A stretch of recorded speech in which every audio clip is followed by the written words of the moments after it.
What's up everyone, and welcome back to Ultimate Fight News. Today, we're kicking things off with Jon Jones sending a fierce warning to Stipe Miocic ahead of UFC 309.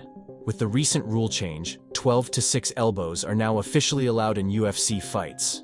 And Jones isn't just hyped about it. He's aiming to make history by scoring a legal finish with the technique.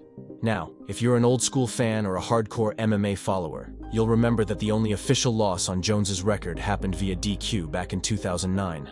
This was against Matt Hamill, where Jones was disqualified after he threw elbows in a 12-6 motion. Fast forward to 2024, and with the rule change now in play, Jones is ready to bring that elbow back, legally. Here's what he had to say about his infamous DQ and the new rule change during a chat with ESPN.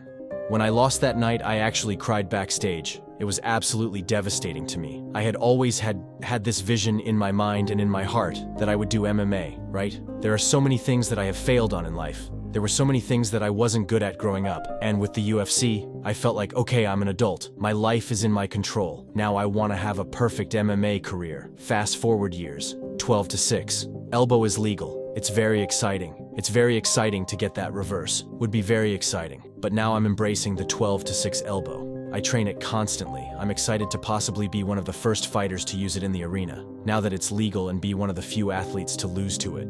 It's kind of an interesting thing. I mean, if I can get a knockout with a 12-6 elbow, that would be really, really sweet.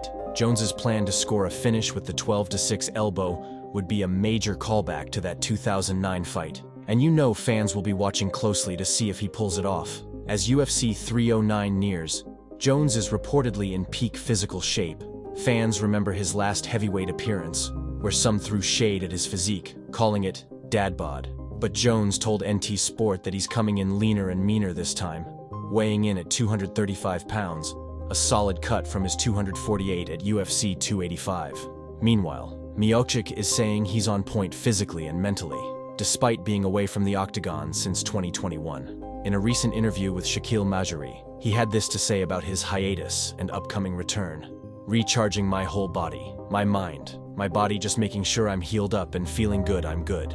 So, will Miocic look rusty early on, or will he come out swinging, looking as sharp as ever? Let us know what you think in the comments below, and don't forget to like, subscribe, and stay tuned for all the latest updates right here on Ultimate Fight News.